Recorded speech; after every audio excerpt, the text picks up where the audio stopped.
Next topic is Bharat में नए युग की नारी की परिपूर्णता एक मिथक है।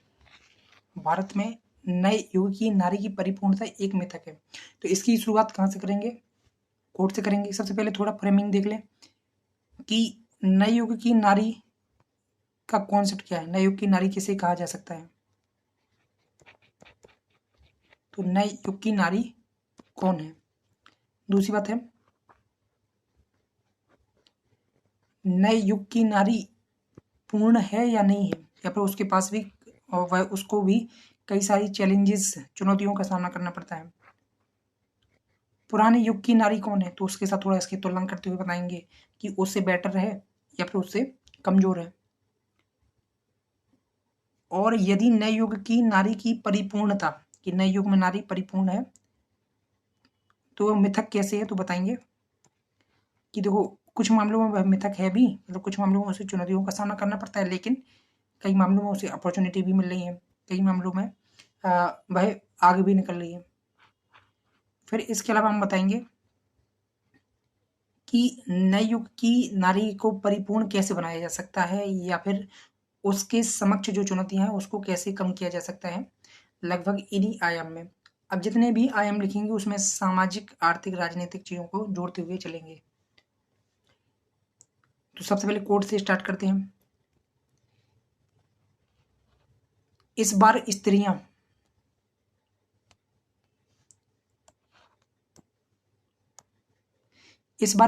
अपनी गाथा खुद लिखेंगी। जहां चीर हरण होने पर वह भरी सभा में प्रार्थना नहीं करेंगी, नहीं मांगेंगी देवताओं से लज्जा की भीख।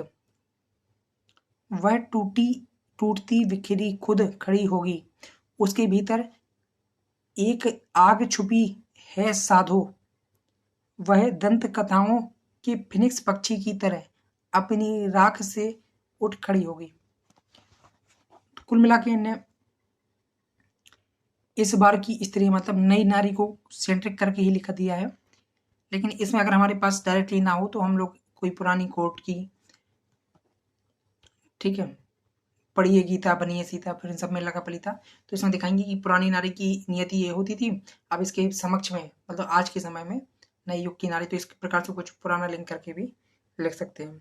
ठीक, इन्हें डायरेक्टली इन्हें नारी की परिपूर्णता पर एक कोट मिलेगी कि इस बार स्त्री अपनी गाथा खुद लिखेंगी। जहाँ चीर हरण होने पर वह भरी सभा में प्रार्थना नहीं करेगी, नहीं मांगेगी देवताओं से लज्जा की भीख। वह टूटी बिखरती खुद पड़ी होगी, उसके भीतर एक आग छुपी है साधो। दंत कथाओं के फिनिक्स पक्षी की तरह अपनी ही राख से उठ खड़ी होगी। तो इस वाले में क्या है, अब लिखना चालू करते हैं। और वह नई स्त्री होगी, नई स्त्री या नए युग की नारी कुछ और नहीं बल्कि वह पुरातन प्रक्रियाओं का प्रतिहार है, जिसने उसे वर्षों तक उपेक्षा के हाशिए पर किनारे पर रखा। नई स्त्री हर उन बेड़ियों को तोड़ने का साहस रखती है जिसने उसकी शारीरिक मानसिक स्वच्छंदता पर बंधन आरोपित किए हैं। नई स्त्री हर वो काम करेगी जो उसकी मर्जी पर निर्भर करता है। वह उन सीमाओं और बंधनों को तोड़ देगी जो पुरुषों ने स्त्री होने के कारण उस पर लाद दिए हैं। वह शिक्षित होगी, वह कुशल होगी, वह रचनात्मक होगी, वह जगत की निर्मात्री होगी। तो ये सब चीजें कहाँ पे हैं, ये दिखा दी हैं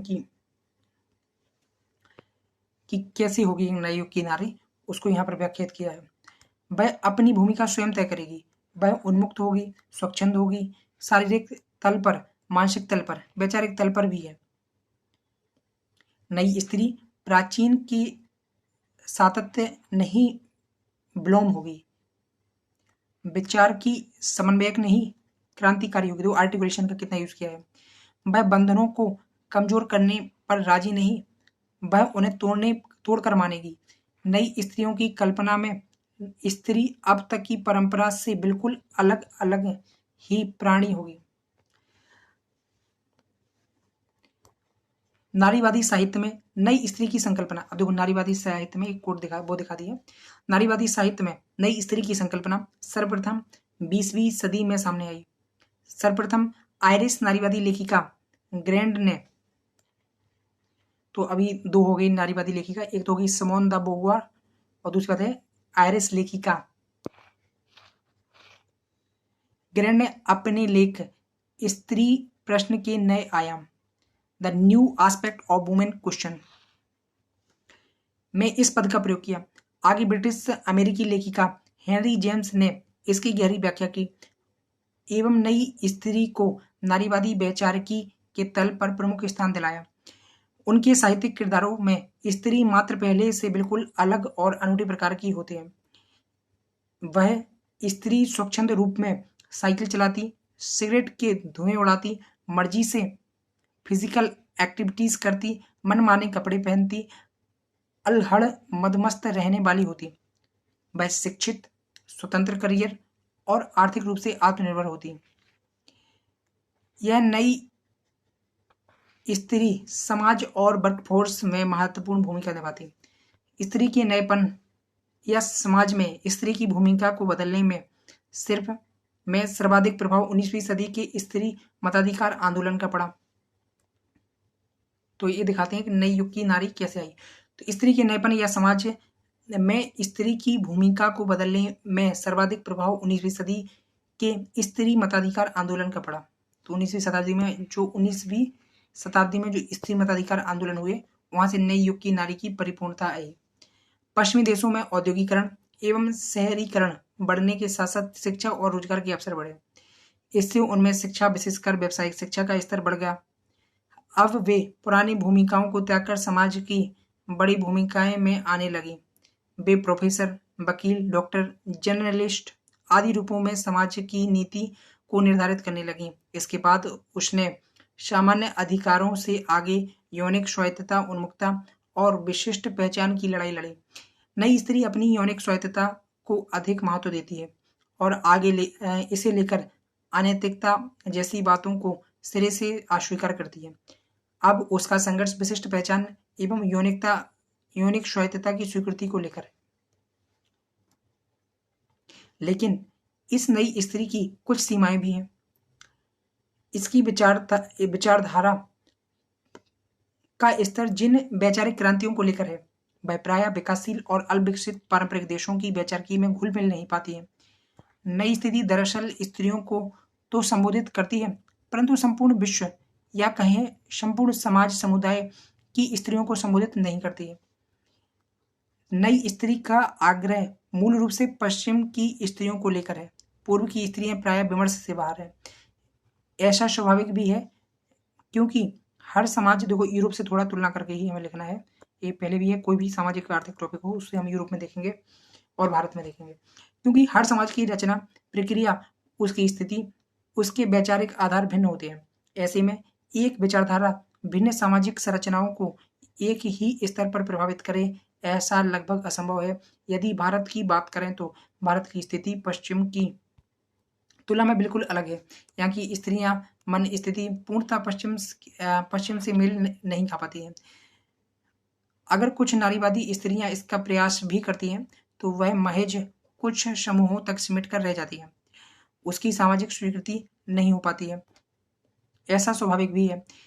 जहां भारत में आज भी राजनीतिक सामाजिक विमर्शों में गरीबी, बेरोजगारी, भूख, कुपोषण जैसे मुद्दे केंद्र में रहते हैं, वहां स्त्री को महत्व मिल पाना बहुत मुश्किल है और प्रायः स्त्रियां इस कारण से हाशिए पर चले जाती हैं। वहां स्त्री का नई स्त्री के रूप में आ पाना लगभग एक भ्रांति प्रतीत होता है। पश्चिम में जहां स्त्रियों को सामान्यतः शिक्षा, रोजगार, समतामूलक कानून जैसे अधिकार प्राप्त हो चुके हैं और अब वे यौनिक स्वच्छंदता, पुरुषों से इतर विशिष्ट पहचान के लिए संघर्ष कर रही हैं। यहाँ तक कि पश्चिम के वर्तमान नारीवादी विमर्शों में सबाल्टर्न नारीवाद, इकोलॉजिकल नारीवाद जैसे मुद्दे केंद्र में आ चुके हैं। भारत में अभी तो बुनियादी मुद्दों की लड़ाई है। वहीं भारत जैसे विकासशील देशों में नारियों को समान बुनियादी अधिकार भी प्राप्त नहीं है। अभी भी भारत में महिलाओं को लेकर मूलतः शिक्षा, रोजगार, शौचालय, कुपोषण और मातृत्व मृत्यु दर जैसे मुद्दे ही केंद्र में हैं। अभी भी ग्रामीण और कस्बाई स्त्रियां पुरानी परंपराओं, घूंघट अमानवीय रिवाजों को निभाने के लिए मजबूर है। ऐसा नहीं है कि भारत जैसे विकासशील देशों में स्थिति केवल पारंपरिक सामाजिक संरचनाओं के कारण है, बल्कि इसके पीछे सामाजिक, आर्थिक, राजनीतिक पृष्ठभूमि का बड़ा कारक विद्यमान है। भारत में जब स्त्रियों के तलाक और उत्तराधिकार जैसे बुनियादी अधिकारों पर सवाल उठ रहे हैं, उस समय पश्चिम में कैट मिलेट, फायरस्टोन जैसी लेखिकाएं स्त्रियों के सशक्तिकरण के लिए प्रजनन की तकनीक बदलने की बात कर रही हैं। जब पश्चिम का नारीवाद परिवार, गर्भपात, यौनिकता, बलात्कार, पोर्नोग्राफी, लैंगिक श्रम विभाजन, घरेलू हिंसा और समलैंगिकता जैसे मुद्दों पर विश्लेषण कर रहा है और स्त्री विशेष के संकेतकों का बहिष्कार कर रहा है, उस समय भारत में महिलाओं की शिक्षा दर केवल 10% के करीब थी। पश्चिम में 18वीं-19वीं सदी में जब नारीवादी मुहिम उभरा, तब भारत एक औपनिवेशिक राज्य था। जब भारत अकाल, भुखमरी और दासता से गुजर रहा था, उस समय पश्चिम की स्त्रियां पुरुषवादी सत्ता को चुनौती दे रही थी। जब भारत को औपनिवेशिक दासता से मुक्ति मिली, उस समय पश्चिम में नारीवाद की पहली लहर या उदारवादी स्वरूप अपने चरम रूप में आया। उस समय तक पश्चिम की स्त्रियों को सामान्यतः बुनियादी अधिकार मिल चुके थे। तो इसमें क्या कर रहे हैं, एक भारत की स्थिति दिखा रहे हैं, उसके इस पिलर में पश्चिम की स्थिति दिखा रहे हैं, फिर एक भारत की स्थिति, फिर एक पश्चिम की स्थिति। तो इस तरीके से लिखा गया है। भारत में नारीवादी मुहिम मूलतः 60 के दशक में शुरू हुई। अगर सती प्रथा, बाल विवाह निषेध, विधवा पुनर्विवाह जैसे आंदोलन की बात छोड़ दी जाए, क्योंकि इन्हें मूलतः नारीवादी मुहिम के अंतर्गत नहीं रखा गया है। पश्चिम में नारीवादी मुहिम जब सामान्य अधिकारों से कहीं ऊपर उठकर दूसरी लहर में प्रवेश कर रही है और रेडिकल रूप में यौनिक सक्षमता अपनी विशिष्ट पहचान की बात कर रही है, उस समय भारत में नारीवाद अपनी सहज से गुजर रहा है। भारत में जब स्त्रियों के तलाक, उत्तराधिकार जैसे बुनियादी अधिकारों पर सवाल उठ रहे हैं, उस समय पश्चिम में कैट मिलेट और फायरस्टोन जैसी लेखिकाएं स्त्रियों के सशक्तिकरण, प्रजनन तकनीक बदलने की बात कर रही हैं। जब पश्चिम का नारीवाद परिवार, गर्भपात, यौनिकता, बलात्कार, पोर्नोग्राफी, श्रम विभाजन, घरेलू हिंसा, समलैंगिकता जैसे मुद्दों का विश्लेषण कर रहा है, स्त्री विशेष के संकेतकों का बहिष्कार कर रहा है, उस समय भारत में महिलाओं की शिक्षा की दर केवल 10% के करीब थी। कुल मिलाकर समझें तो पश्चिम के नारीवादी मुहिम भारत में जिन स्थितियों में अपना प्रभाव छोड़ती है, वह भारत में अंत्य अवस्था और अपरिपक्वता का कारण बनती है। भारत में जो नई स्त्री की संकल्पना उभरती है, उस पर पश्चिम के रेडिकल नारीवाद का प्रभाव सर्वाधिक है। हालांकि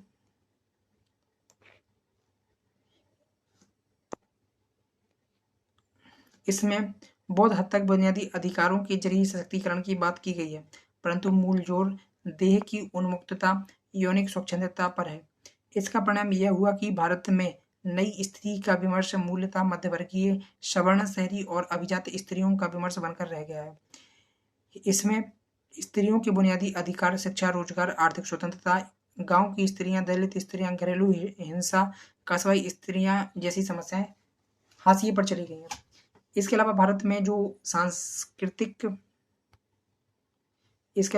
जो परंपरागत विशेषताएं हैं, भी इस प्रकार लोगों के जहन में घुली मिली है, उनसे एकाएक निकल पाना संभव नहीं है। पश्चिम की सामाजिक विशेषताएं अलग है, उनकी सामाजिक प्रयोग भारत में ठीक उसी प्रकार सफल हो बिल्कुल भी जरूरी नहीं है। पश्चिम में जब स्त्री अपनी निष्क्रिय अराजनीतिक नाजुक छवि का बहिष्कार कर रही थी, धरना प्रदर्शन में छोटे वस्त्रों, अध वस्त्रों, ऊंची एड़ी वाली सैंडलों इत्यादि को स्त्री उत्पीड़न की वस्तुएं करार देकर फेंक रही थी, मातृत्व का दाय ठुकरा रही थी, उस समय से लेकर आज तक भारतीय स्त्रियां उस मनोदशा में नहीं आ पाई हैं कि वह मातृत्व को ठुकरा सकें या अपनी स्त्री होने के सारे गुणों का बहिष्कार कर सकें। यहाँ तक कि सामान्य स्त्रियां वर्षों बाद क्रिस्टावल पेंकहर्ट की तरह नहीं सोच पाई है। विवाह स्त्रियों के लिए भयानक खतरा है। यहाँ आज पुरुष विहीन समाज की कल्पना को बौद्धिक स्त्रियों की वर्ग ने भी ग्रहण नहीं किया है। भारत आज भी समलैंगिकता को मान्य रूप में स्वीकार नहीं कर पाया है। ऐसे में भारतीय संदर्भों में नई स्त्रियों की कल्पना वास्तव में मिथक बनकर उभर रही है। लेकिन समझना यह होगा कि हर समाज की अपनी संरचनागत विशेषताएं होती हैं। कोई समाज किसी दूसरे समाज की व्यवस्था का अनुकरण कर स्वयं को परिपक्व नहीं कर पाता है। मूल बात यह नहीं है कि भारत में नई स्त्री की संकल्पना मूर्त क्यों नहीं हो सकती। महत्वपूर्ण यह है कि भारतीय संदर्भ में नई स्त्री का वैचारिकी क्या हो। यह बिल्कुल जरूरी नहीं है कि पश्चिम की नई स्त्री भारत में भी उसी स्वरूप में पूर्ण हो। हमें अपनी सामाजिक विशेषताओं के अनुसार नई स्त्री के मानक और वैमनस्यिक खांचे बदलने होंगे। भारत की नई स्त्री वह होगी जो अपने अधिकारों के प्रति जागरूक है। वह अपनी स्वतंत्र सत्ता के प्रति चेतन है। वह पुरुषों के विरोध में नहीं बल्कि पुरुषों की बराबरी में चल रही है। जो गांव, कस्बे, दलित, आदिवासी, हाशिए पर पड़ी हर स्त्री वर्ग को लेकर बढ़ रही है। वह शिक्षा, रोजगार, राजनीति में बराबर की भूमिका निभा रही है। वह जो अपने शारीरिक यौनिक अस्तित्व को महत्वता दे रही है। भारत में नई स्त्री पुरुषवाद का शीर्षासन नहीं, उसकी वैचारिकी स्वयं से निर्मित होता है। वह मातृत्व को ठुकराती नहीं बल्कि बच्चों के पालन में पिता के बराबर की भूमिका के लिए लड़ती है। वह पुरुष का विरोध नहीं बल्कि उसका सहयोग है और समन्वय है। स्वतंत्रता संग्राम में महिलाओं की सहभागिता, समानता के अधिकार पर डटे रहना, पंचायती चुनाव में महिला आरक्षण, शिक्षा, रोजगार का बढ़ता प्रतिशत, मातृत्व लाभ की सुविधा तथा समान कार्य के लिए समान वेतन का संघर्ष भारत में नई स्त्री की वैचारिकी को मजबूत आधार देते हैं। इस तरह पश्चिमी संदर्भों में इतर देखें तो भारत में नई स्त्री को एक बार की खारिज कर देना, उसकी संघर्ष यात्रा को उपेक्षित करना। भारतीय संदर्भ में नई स्त्री के मायने अलग हैं और नई स्त्री अपनी उत्कट जीवंतता के लिए परिपूर्ण मार्ग पर संघर्षरत है। वह नई स्त्री उतरी चढ़ती, ठहरती, बनती, टूटती, संवरती और अपने यथार्थ में यत्नरत है। मैं हुआ करती थी ठंडी पतली धारा, बहती हुई जंगलों, पर्वतों और वादियों में। मैंने जाना कि ठहरा हुआ पानी भीतर से मर जाता है। मैंने जाना कि समुद्र की लहरों से मिलना, नन्ही धाराओं से नई जिंदगी देना। अब मैं जा मिली हूँ अंतहीन लहरों से। संघर्ष में मेरा अस्तित्व है और मेरा आराम है मेरी मौत।